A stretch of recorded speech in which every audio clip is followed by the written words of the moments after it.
नमो नर्मदाय निजानन्दाय नमः शर्मदाय शमाद्यल्पिकाय नमो वर्मदाय वराभीतिराय नमो हर्म्यदाय हरं दर्शिकाय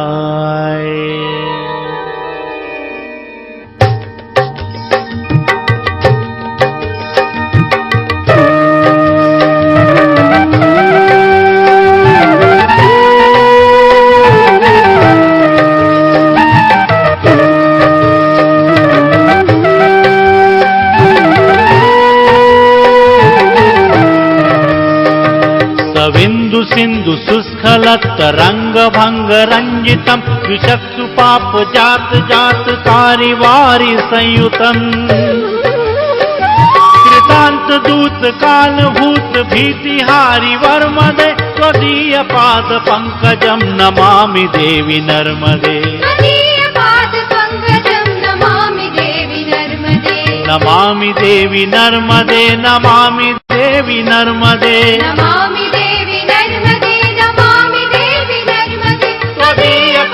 पंकजं नमामि देवी नर्मदे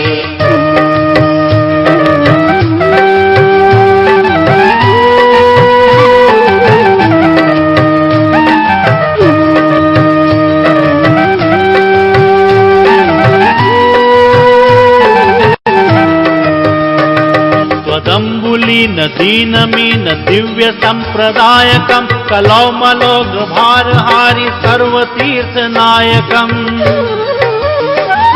सुमत्स्य कच्छ नक्र चक्र चक्रवाक शर्मदे त्वदीय पाद पंकजं नमामि देवी नर्मदे नमामि देवी नर्मदे नमामि देवी नर्मदे त्वदीय पाद पंकजं नमामि देवी नर्मदे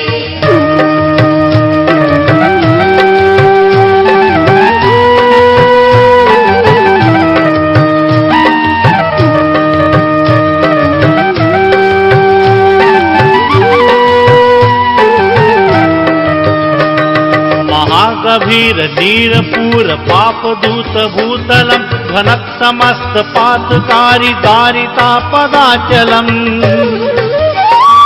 जगल्लये महाभये प्रकंड सूनु हर्म्यदे त्वदीय पाद पंकजं नमामि देवी नर्मदे नमामि देवी नर्मदे नमामि देवी नर्मदे त्वदीय पाद पंकजं नमामि देवी नर्मदे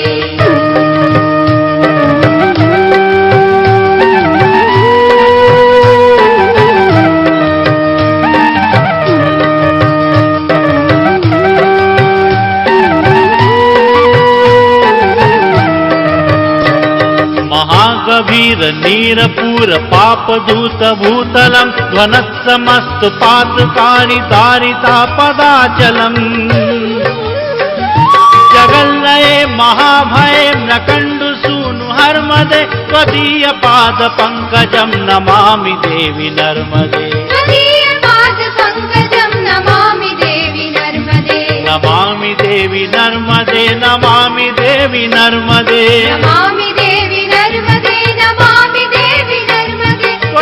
त्वदीयपादपङ्कजं नमामि देवि नर्मदे।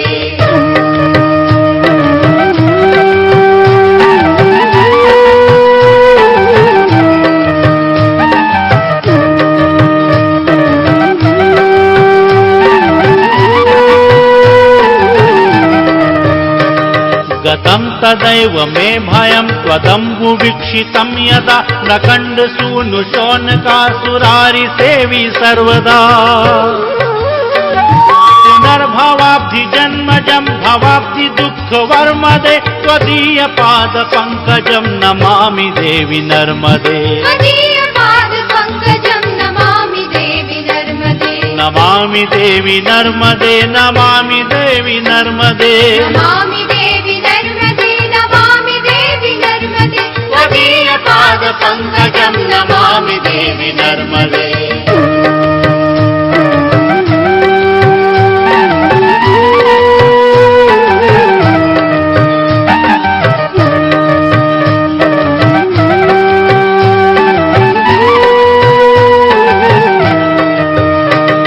अलक्ष्य लक्ष्य किन्नरामरासुरादिपूजितं सुलक्ष्य नीर तीर धीर पक्षि लक्ष्य पूजितम्।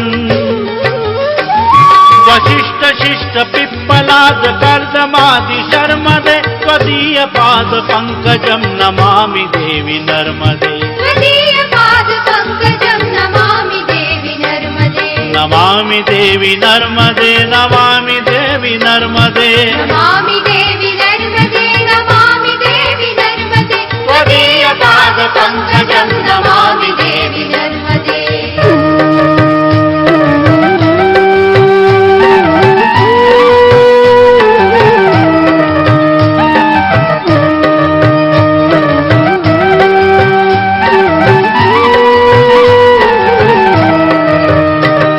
सनत्कुमार नाचिकेत कश्यपात्रि षट्पदैर्घ्रतं स्वकीय मानसेषु नारदादि षट्पदे।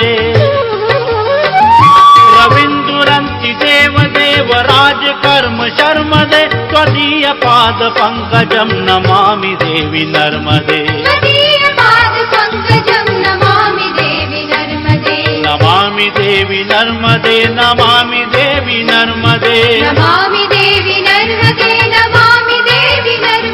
त्वदीयपादपङ्कजं नमामि देवि नर्मदे।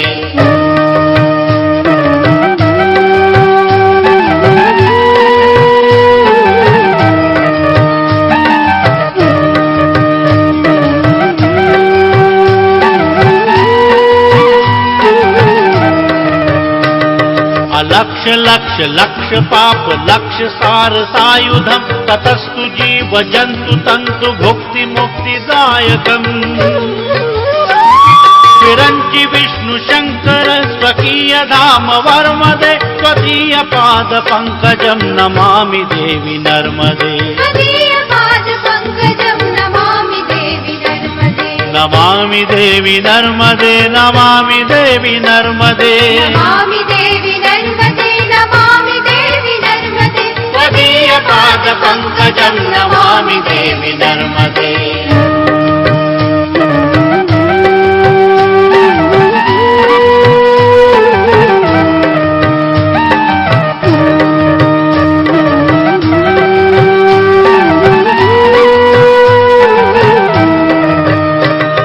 अहोमृतं स्वनं श्रुतं महेश केश जातटे किरातसूत वाडवेषु पंडिते शठे नटे।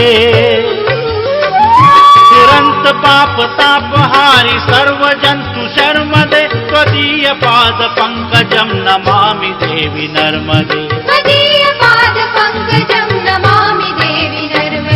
नमामि देवि नर्मदे नमामि देवि नर्मदे।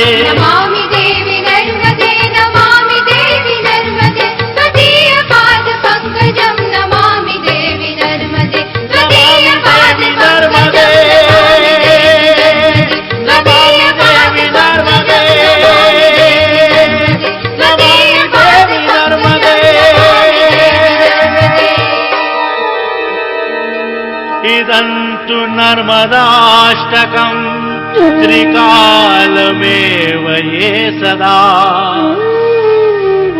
पठन्ति ते निरन्तरं न यान्ति दुर्गतिं कदा सुलभ्यते दुर्लभम् महेशधाम गौरवम् पुनर्भवा नरा नव विलोकयन्ति रौरवम्।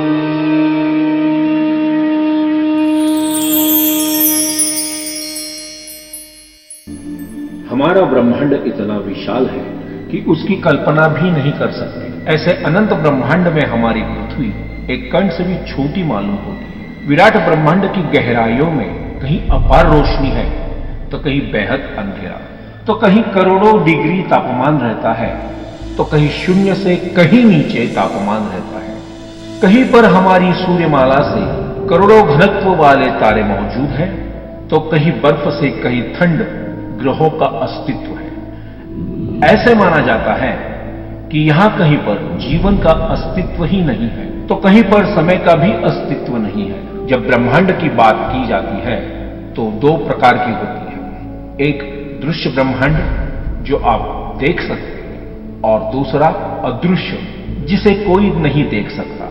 दृश्य ब्रह्मांड का सूजन ग्रह, तारे, निहारिका, प्रकाश, गति, समय, गुरुत्वाकर्षण आदि से हुआ है। अपने दृश्य ब्रह्मांड के बाहर से अदृश्य ब्रह्मांड क्या है वो किसी को मालूम नहीं। आज से लगभग 13,500 वर्ष पहले ब्रह्मांड के सभी अणु, परमाणु व कण एक दूसरे से इतने पास थे जब वहां किसी अज्ञात कारण से एक विस्फोट के साथ ब्रह्मांड का जन्म हुआ और उसके बाद ब्रह्मांड का विस्तार होने लगा। शुरू में वेद एक ही था। उसका विस्तार होने के बाद में महर्षि व्यास जी ने उसके 4 भाग किए, ऋग्वेद, यजुर्वेद, सामवेद, अथर्ववेद। तब भी जन सामान्यों को ध्यान में रख के आगे शिक्षा, कल्प, व्याकरण, निरुक्त, छंद, ज्योतिष आदि 6 वेदांगों का निर्माण किया। वेद पुरुष ये नाक, कल्प ये हाथ, व्याकरण ये मुख, छंद ये पैर और ज्योतिष ये नेत्र माने गए। वेदों को श्रुति तो वेदांगों को स्मृति कहते हैं। उसके बाद अनेक उपनिषद और साथ में ब्रह्म सूत्रों का निर्माण हुआ। उसी में से वेदों को अभिप्रेत ऐसे ब्रह्म ज्ञान स्पष्ट किए गए। ये ज्ञान अधिकतर लोगों को न समझने वाले थे। ये कठिनाई सोचकर वेद शास्त्रों पर आधारित रंजक प्रकार से 18 पुराणों की निर्मित हुई और समाज के सामने भक्ति मार्ग उपलब्ध किया गया और प्राकृत भाषा का संत वाङ्मय सामान्य लोगों के मार्गदर्शन के लिए सामने रखा गया। ऐसे ये संस्कृत भाषा में रचे हुए असीम खजानों का पुराण है। ब्रह्म, पद्म, विष्णु, शिव, नारद, मार्कंडेय, अग्नि, भविष्य, ब्रह्मवैवर्त, नृसिंह, वराह, स्कंद, वामन, मत्स्य, कूर्म, गरुड़, ब्रह्मांड और भागवत में ये 18 पुराण है। पुराणों में अमाप पुण्य की प्राप्ति बताई है। सारांश में ये कहा जाता है कि चराचर से अनेक से एक होना और एक में से अनेक होना, ऐसे अविनाशी तत्वों का ज्ञान से यह स्पष्ट होता है। इस प्रकार के पुराण यानी प्रलय सृजन का बड़ा रंजक तथा उद्बोधक इतिहास है। ऐसे ज्ञान प्राप्त होना यही पुण्य का सही और अंतिम परिणाम है। इस विश्व की सूक्ष्म अंश वाली अपनी सूर्यमाला का भी विस्तार हो रहा है। ऐसे प्रलय का विचार करते समय कहा जा सकता है, प्रलय के बाद सृजन, पुनः प्रलय, पुनः सृजन, ऐसे चलने वाला यह चक्र है। एक पेशीय जीव से चर सृष्टि का आरंभ होता है, लेकिन पुराणों के अनुसार ईश्वर का पहला अवतार मत्स्य है, वो जलचर है। वही प्रगत सृष्टि का स्तंभ माना जाता है। ब्रह्मा, विष्णु, महेश, ये तीन महादेवों के विचार जो पुराणों में कहे गए हैं, उससे ऐसे ध्यान में आता है, जीव में जो तीन शक्तियां प्रवाह भौतिक दृष्टि से कार्य करते हैं, उनमें से एक चेतना प्रवाह, दूसरा ज्ञान और तीसरा ऊर्जा। चेतना बिना ज्ञान और ऊर्जा को कार्य करने नहीं आता। भारतवर्ष में नदियों को मां के रूप में देखा और पूजा जाता है। उनमें गंगा, नर्मदा, सरस्वती प्रमुख नदियां मानी जाती है। गंगा ये वैष्णवी सत्वगुणी होने से चेतना जागृति उसके स्नान करने से होती है। नर्मदा शांकरी तमोगुणी होने के कारण उसमें स्नान करने से ज्ञान जागृति होती है। ब्राह्मी रजोगुणी होने से सरस्वती में स्नान करने से कार्य साधने हेतु ऊर्जा जागृत होती है। नर्मदा भगवान शिव जी की पसीने से उत्पन्न हुई है। भोलेनाथ अल्प तपस्या से शीघ्र सुख शांति, कल्याणदाता और आशुतोष है। उसी तरह भगवान शिवजी विध्वंस, विनाश इसका कारक होते हुए शिवजी शस्त्र और शास्त्र में प्रवीण है। दो विरुद्ध गुणों के इस तमोगुण प्रधान देवता से निर्मित नर्मदा में केवल सात्विक प्रभाव है, ऐसा पुराणों में कहा है, और नर्मदा ये शिवजी की ईड़ा शक्ति है। नर्मदा महात्म्य मुख्यतः मार्कंडेय पुराण में है, तथापि अन्य पुराणों में भी उसका वर्णन किया गया है। सृष्टि के सृजन में ब्रह्मदेव का प्रथम सृजन हुआ और उनके शरीर से और मन से खचर, जलचर, उभयचर और अंत में भूचर सृष्टि का निर्माण किया गया। पुराणों में कहा गया है, ब्रह्मदेव ने अनेक बार अपने शरीर का त्याग सृष्टि निर्माण करते समय किया। हर समय अपने शरीर से अलग अलग प्रकार की प्रथम अविद्या, अस्मिता, महामोह, द्वेष और अभिनिवेश ये वृत्ति से युक्त सृष्टि का निर्माण किया। प्रथम सनक, सनंदन, सनातन और सनत कुमार इस निवृत्ति परायण ऊर्ध्वरता जीवों की निर्मित की। बाद में 11 रुद्रों का निर्माण किया। रुद्रों से निर्मित प्रजा सर्वभक्षी थी। रुद्रों को वैसी सृष्टि निर्माण करने को मना किया और ब्रह्मदेव ने अपने शरीर और अपने मन से अनेक पुत्रों का निर्माण किया, जैसे मरीच मन से, कृत हाथ से, अत्रि नेत्रों से, अंगिर मुख से, पुलस्त्य कान से, पुलह नाभि से, भृगु त्वचा से, वशिष्ठ प्राण से, दक्ष अंगूठे से, नारद गोद से। ये पुत्र ब्रह्मदेव के शरीर से निर्मित हुए। ब्रह्मदेव के स्तनों से धर्म, पीठ से अधर्म, हृदय से काम, भवों से क्रोध, निचले अधर से लोभ, रसना से सरस्वती, लिंग से समुद्र, गुद से राक्षसों का अधिपति विरुत्ति और छाया से कर्दम ऐसा निर्माण हुआ। इन पुत्रों को ब्रह्मदेव ने सृष्टि का विस्तार करने को कहा। यह सुनकर कर्दम प्रजापति ज्ञान प्राप्ति और तप के लिए निकल गए। सरस्वती को देखकर ब्रह्म का मन काममोहित हो गया। अपराध की भावना से खुद का शरीर ब्रह्मदेव ने त्याग दिया। उसके बाद दश दिशा में अंधकार छा गया। अंधकार के निराकरण के लिए ब्रह्मदेव से वेद, उपवेद, याग, विद्या, दान, तप, सत्य इन वृत्ति ने मुक्त धर्म और 4 अलग अलग आश्रम और व्याहुति इनका सृजन किया।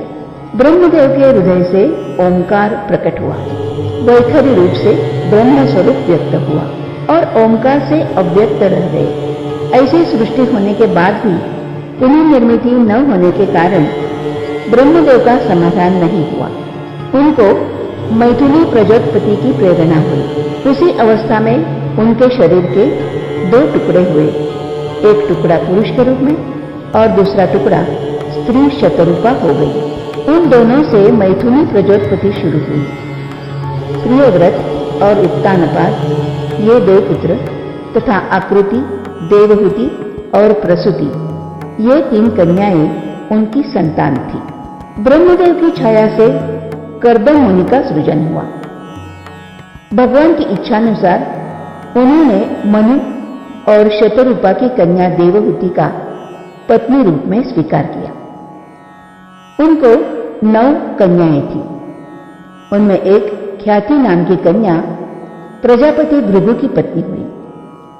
भृगु ऋषि से धाता, विधाता और उष्णा ये पुत्र हुए।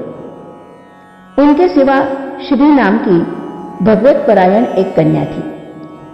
वो विष्णु की पत्नी थी। भृगु ऋषि के धाता और विधाता नाम के 2 पुत्रों का विवाह मेरु कन्या आयति और नियति से हुआ। धाता और आयति का पुत्र मुरकुंड था और मुरकुंड ऋषि का पुत्र यानी मार्कंडेय थे।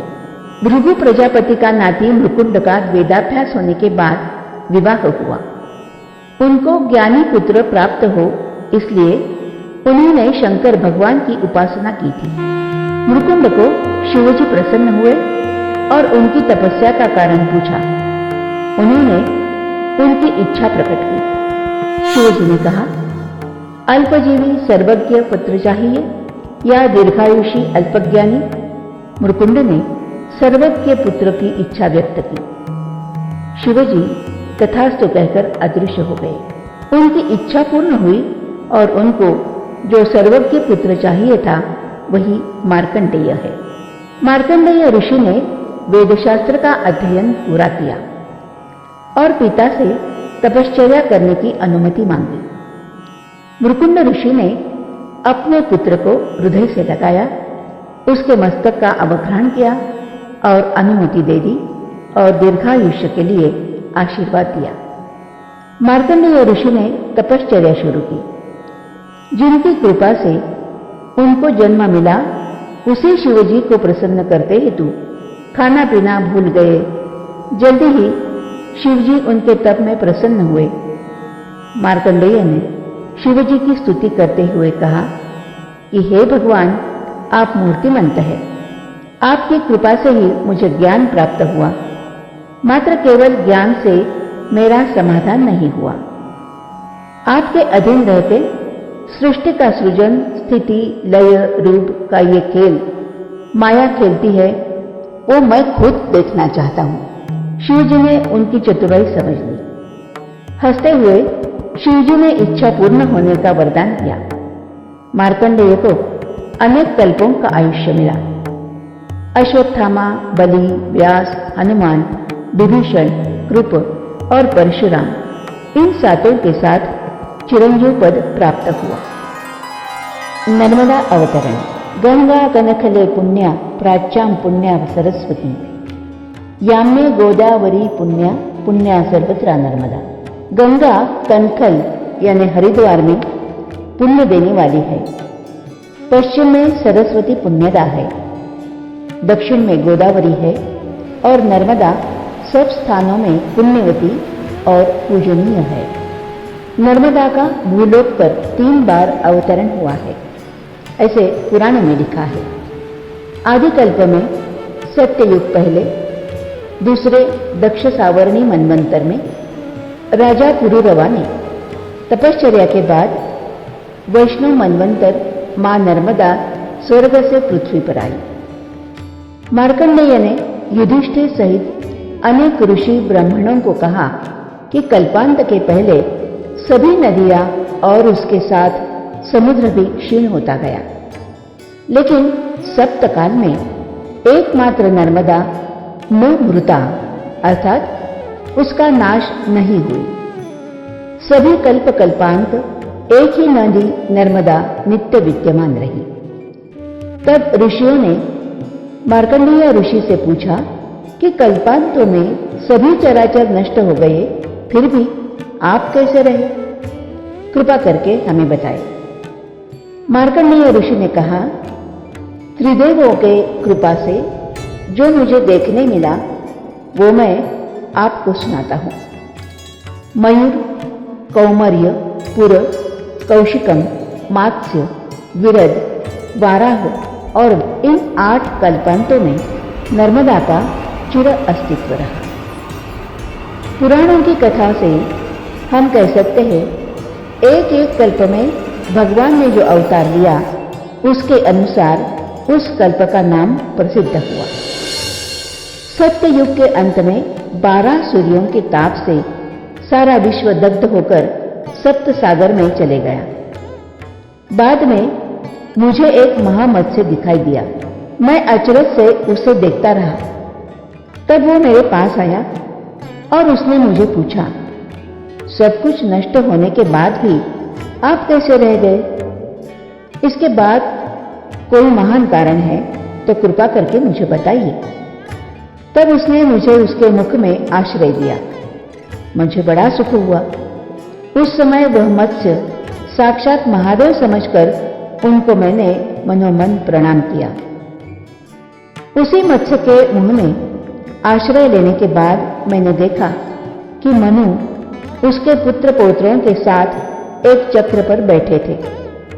यह भी देखा कि उस सागर में भयानक जलचरों से भरी एक विशाल नदी थी। उसमें एक कन्या एक नाव पर सवार थी। मनु ने उसे पूछा कि आप सारा विश्व नष्ट होने के बाद भी यहाँ कैसे हो? आप कौन है? तब वो कन्या बोली, महेश्वर के अंग से उत्पन्न हुई हूं। मैं अमृता हूं। महेश्वर के आशीर्वाद से पुण्य सलिला, पापहारिणी सुर सरिता ऐसे गुण प्राप्त हूं। ये विशाल नौका मैंने तुम्हारे लिए लाई है। इस नाव का क्षय कभी भी नहीं होता, कारण इसमें सदाशिव विराजमान है। कन्या का ये वचन सुनकर मनु को अत्यंत आनंद हुआ। मनु अपने परिवार के साथ उस नौका में जा बैठा। सदाशिव रूप मत्स्य ने मार्कंड ऋषि को भी उस नौका में बैठने को कहा। मार्कंडेय ऋषि ने मनु को पूछा, वह कौन थी? वेद माता सावित्री थी, सरस्वती या सर्वश्रेष्ठ सरिता मंदाकिनी थी?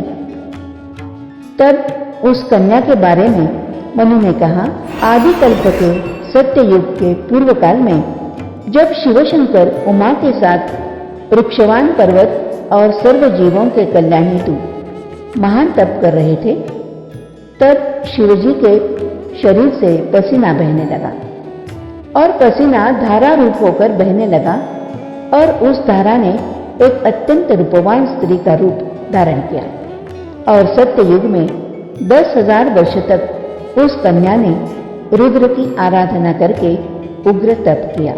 तब भगवान शिवजी ने प्रसन्न होकर उसे वर मांगने के लिए कहा।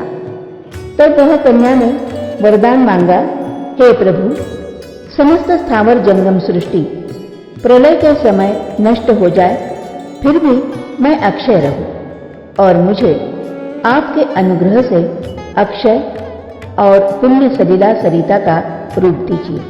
भक्तिपूर्वक मेरी धारा में जो स्नान करेगा उसे मुक्ति मिले और सारे जीव मात्रा को केवल मेरे जल स्नान से वह पुण्य प्राप्त हो। त्रिलोक में मैं महापातक नाशिनी के रूप में विख्यात हूं। महेश्वर ने उसे सारी इच्छा पूर्ति का आशीर्वाद दिया। शिवजी ने वचन दिया कि उनके साथ साथ सारे देव देवताओं का उस पुण्य सलिला के उत्तर तट पर और सारे पितृगणों का दक्षिण तट पर निवास रहेगा। दक्ष सावरणी मनवंतर में नर्मदा का दूसरा अवतरण हुआ।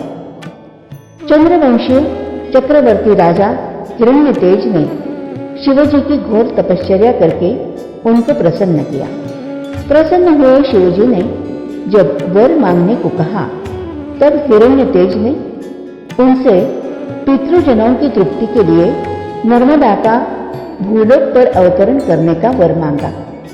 शिवजी ने कहा, ब्रह्मा, विष्णु देवता, दैत्य और कोई भी अल्पजीवी प्राणी भूलोक पर नर्मदा को धारण करने के लिए समर्थ नहीं है, इसलिए दूसरा कोई वर मांग लो। पर हिरण्यतेज अपनी मांग पर अटल रहा। तब शिवजी ने नर्मदा को बुलाकर पृथ्वी पर जाने के लिए आज्ञा दी। नर्मदा चिंतित हुई।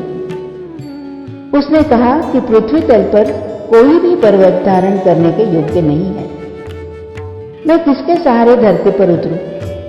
यह सुनकर उदयाचल पर्वत ने कहा, मैं नर्मदा को धारण करने सक्षम हूं।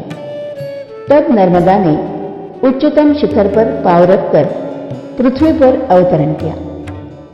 वो इतने गति से पश्चिम दिशा में बहने लगी कि पाताल से एक तेजोमय प्रज्वलित शिवलिंग प्रकट हुआ और उसे मर्यादा धारण करने को कहा। उसके बाद हिरण्यतेज ने नर्मदा जी की पूजा की। तब नर्मदा ने प्रसन्न होकर कहा, तुम्हारे तथा तुम्हारे प्रजाजनों के पितृगणों को मेरे प्रभाव से कैलाश में निरंतर वास रहेगा। त्रेता युग के आरंभ में चक्रवर्ती राजा पुरुरवा का संबंध अप्सरा उर्वशी से आया।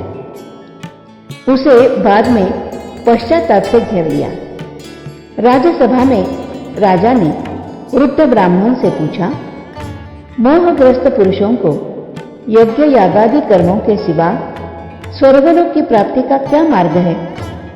इस पृच्छा पर ब्राह्मण ने कहा कि नर्मदा सरिता अगर भूतल पर ला सकोगे तो ही आपकी इच्छा पूर्ति का संभव है। इस कार्य के लिए शिव शंकर जी की आराधना करनी होगी, जिनके शरीर से नर्मदा का निर्माण हुआ है। मोहग्रस्त सभी जनों के कल्याण हेतु राजा ने कंदमूल फल आदि भक्षण करके तपस्या की। परिणाम स्वरूप शिव शंकर प्रसन्न हुए। अपनी संतुष्टता प्रकट करते हुए शिवजी ने राजा को उसकी तपस्या का कारण पूछा। अत्यंत विनय के साथ राजा उनसे बोला, हे महादेव, यह विस्तृत जम्बूद्वीप निराधार हो गया है। ना देवजनों को तृप्ति मिल रही है, वैसे ही ना पितृजन ना जीवधारी यहाँ तृप्ति पा रहे हैं। आपसे यह विनती है कि कृपा करके नर्मदा जी को भूतल पर भेज दे। शिवजी ने नर्मदा को भूतलवासी जनों के कल्याण हेतु जाने की आज्ञा दी। नर्मदा को धारण करने के लिए विंध्य पर्वत ने अपना मस्तक उठाया। उस पर पांव रखकर नर्मदा ने भूतल पर अवतरण किया। पुरुरवा ने अत्यानंद से आचमन करके अपने पितृजनों का नर्मदा जल से तर्पण किया। इस तरह नर्मदा जी का तीसरी बार अवतरण हुआ। नर्मदा जी के दक्षिण तट पर आज भी भक्तजन श्राद्ध तर्पणादि क्रिया से अपने पितृजनों को तृप्त करते हैं। नर्मदा 3 स्थानों में दुर्लभ है। एक तो ओंकारेश्वर में, जहां नर्मदा और कावेरी का संगम है। दूसरा भृगु क्षेत्र में, जहां नर्मदा समुद्र में मिली है। और तीसरा चांदोद में, जहां रेवोरी नदी नर्मदा नदी में मिली है। नर्मदा पुराण, वायु पुराण, वशिष्ठ संहिता या पद्म पुराण ऐसे ग्रंथों में जिस जगह का वर्णन या महात्म्य आता है उसे तीर्थ कहते हैं। पृथ्वी पर केवल दर्शनार्थ प्रवाहित है, साथ साथ उसके उद्गम से समुद्र तक और उत्तर तट से 7 मील तक पृथ्वी के तेज से बहती है। कल्प कल्पांत के बाद ही नाश न होने वाली चिरंजीविनी न मृता, ऐसे ये एक सरिता, ऐसा नाम उसे दिया गया। प्रलय काल में ये दिव्य देह होने से इस कुमारी रूप का रुद्र देह से जन्म हुआ। तब उसने सभी देव दानवों को अपने मोह में डालकर अचित्य शक्ति से सबको अज्ञान रूप के अंधकार में डाल दिया। जन्म कारण जननी भई, लीला कारण बालिका, सत्य कारण देवी भई और अंत कारण कालिका। ऐसी मान्यता है कि भगवान शिवजी तपस्या में लीन थे। तब उनके पसीने की बूंद से एक अत्यंत सुंदर और तेजस्वी कन्या का जन्म हुआ। शिव को तप करते देखकर वह तेजस्वी बालिका भी भगवान शिवजी के सामने तप करने बैठ गई। महादेव का ध्यान टूटा। तब उन्होंने उस बालिका को तपस्या करते देखा तो महादेव जी प्रसन्न हुए और उसी समय उस बालिका का सुकोमल रूप देकर नर्मदा नाम से नामकरण किया। नर्मदा का अर्थ है सबको सुख देने वाली। तुमने मेरे सामने तप किया है, इसलिए मैं तुमको वरदान देता हूं कि सारे संसार में कितने भी प्रलय आ जाए तुम्हारा नाश नहीं होगा। सारे विश्व के लिए तुम पापनाशिनी सिद्ध होगी। तेरे दर्शन से ही लोगों के पाप धुल जाएंगे। भगवान शिवजी ने यह भी कहा कि तुम्हारे जल में पाए जाने वाला पाषाण, जिसे नर्मदेश्वर शिवलिंग कहा जाएगा, उसे किसी पूजा पाठ किए बिना अपने घर में स्थापित कर सकेंगे और तुम्हारे तट पर शिव पार्वती सहित सभी देवता वास करेंगे। इसलिए सारे विश्व में तुम ही एक ऐसी नदी होगी कि लोग तुम्हारी परिक्रमा करेंगे। जलचरों में शक्तिशाली जो जीव मगर तुम्हारा वाहन होगा। नर्मदा परिक्रमा। नर्मदा परिक्रमा दक्षिण तट से या उत्तर तट से कहीं से भी की जाती है। दक्षिण अमरकंटक से शुरू होता है और वो विमलेश्वर तक दक्षिण तट कहलाता है। उसमें छत्तीसगढ़, मध्य प्रदेश, महाराष्ट्र और गुजरात ये जिले आते हैं। विमलेश्वर से मीठी तलई तक का अंतर समुद्र से पार किया जाता है। मीठी तलई से वापस अमरकंटक तक जाना पड़ता है। उसमें गुजरात, मध्य प्रदेश और छत्तीसगढ़ जिले आते हैं। मीठी तलई से अमरकंटक ये उत्तर तट कहलाता है। एक जगह से शुरू करके वापस उसी जगह आना पड़ता है और उसके बाद साथ में जो पानी होता है उसे ओंकारेश्वर चढ़ाने जाना ही पड़ता है। इसलिए ओंकारेश्वर से परिक्रमा शुरू करते हैं।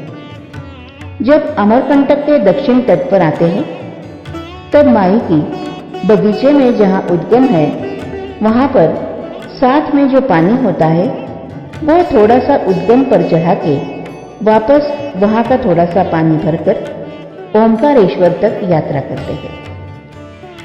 ओंकारेश्वर उत्तर तट पर होने के कारण परिक्रमा संकल्प लेने से पहले आपको ओंकारेश्वर के दर्शन लेना जरूरी है। इसलिए ज्यादा करके ओंकारेश्वर से परिक्रमा शुरू करते हैं। एक बार ओंकारेश्वर का दर्शन करने के बाद ओंकार मांधाता पर्वत की 8 किलोमीटर की परिक्रमा करने की मान्यता है। उसके बाद ममलेश्वर तट पर गोमुख या नागर घाट पर संकल्प छोड़ा जाता है। फिर उसके बाद आप कहीं से भी नदी पार नहीं कर सकते हैं।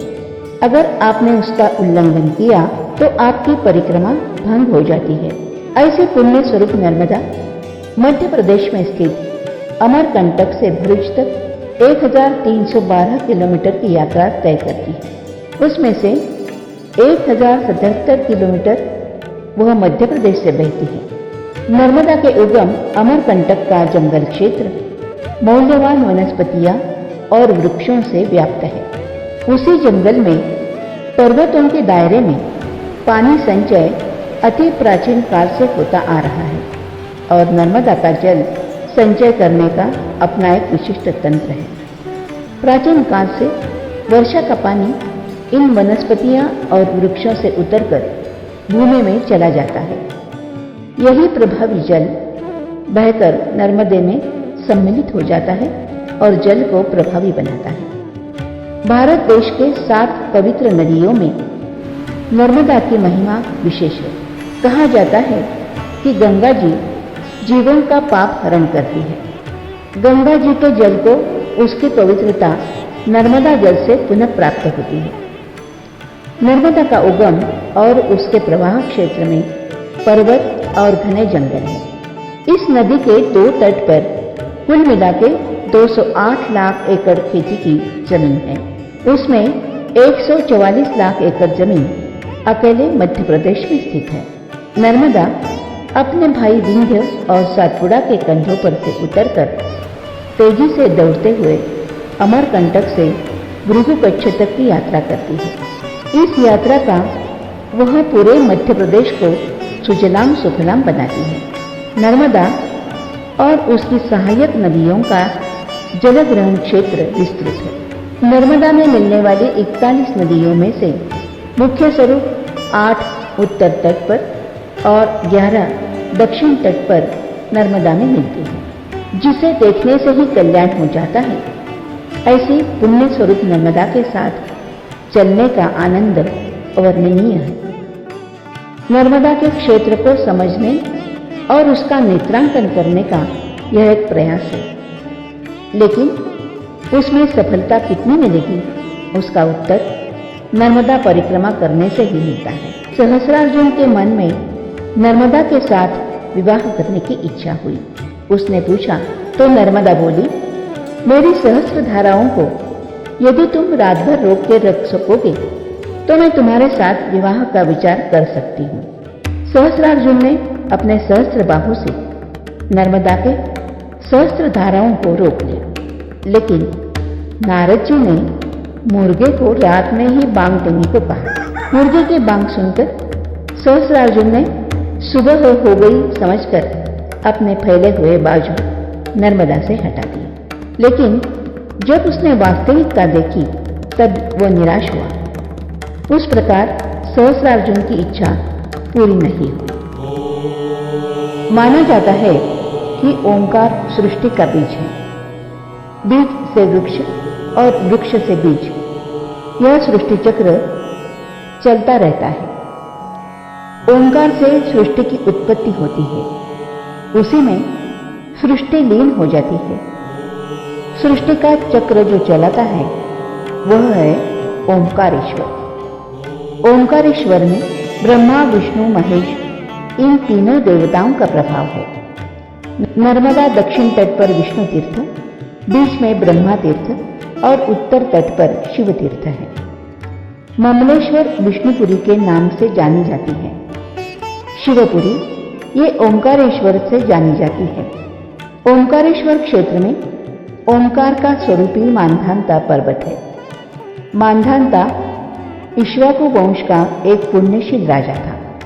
इस विषय में ये मान्यता है कि उसके राज्य में लगातार 12 वर्ष अकाल पड़ा।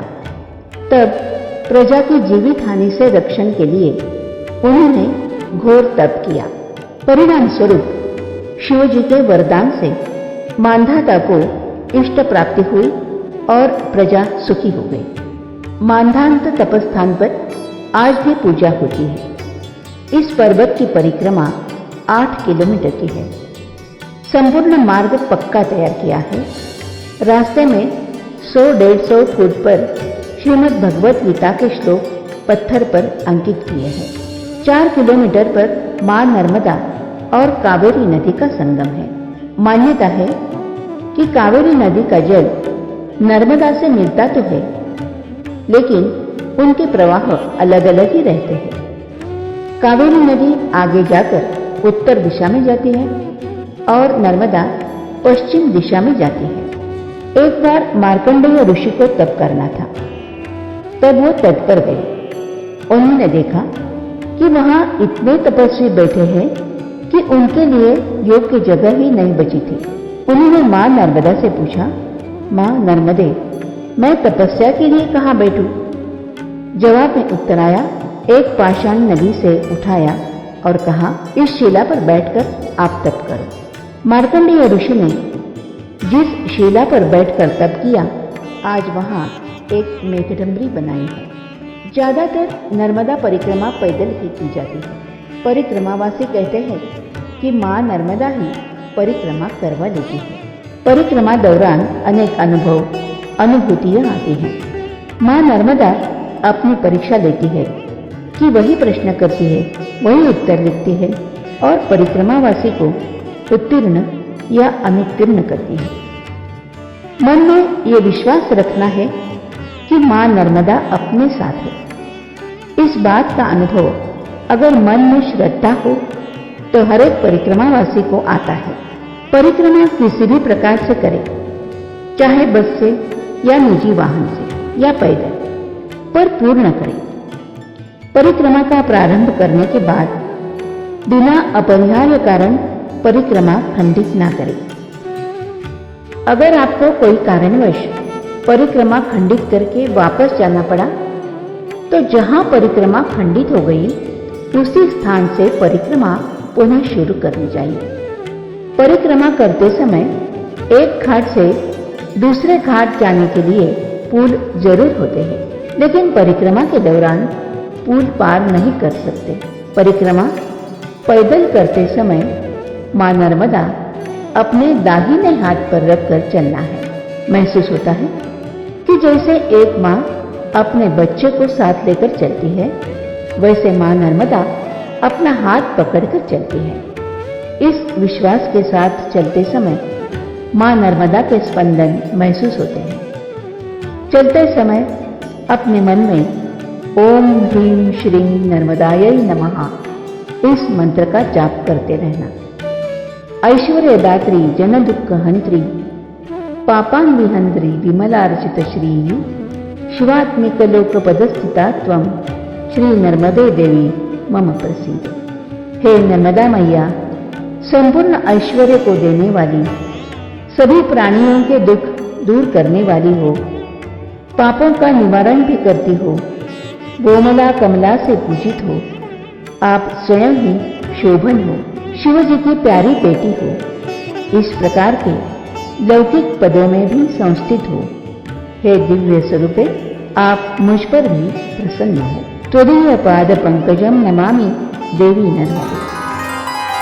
ओम जय जगदानंदी हो मैया जयानंद कंदी, ब्रह्मा हरिहर शंकर देवा शिव हर शंकर रुद्री पालंती। ओम जय जगतानंदी देवी नारद शारद तुम वरदायक अभिनव पद चंडी हो अभिनव पद चंडी। सुरवर मुनिजन सेवत सुरवर मुनिजन ध्यावत शारद पदवंती। ओम जय जगतानंदी देवी धूम्रक वाहन राजत वीणा वादयंती हो वीणा वादयंती। झुमकत झुमकत झुमकत जननन जननन जननन रमती राजंती। ओम जय जगतानंदी देवी राजत ताल मृदुंगा सुरमंडल रमती हो सुरमंडल रमती। तोडितान तोडितान तोडितान तुडरड तुडरड तुडरड रमती सुरवंती। ओम जय जगतानंदी देवी सकल भुवन पर आप विराजत निषदिन आनंदी हो युग युग आनंदी। गावत गंगा शंकर सेवत रेवा शंकर तुम भोरे तंती। ओम जय जगतानंदी मैया जी को कंचन थाल विराजत अगर कपूर बाती हो अगर कपूर बाती। अमर कंठ में विराजत घाटन घाट पूजावत कोटि रतन ज्योति।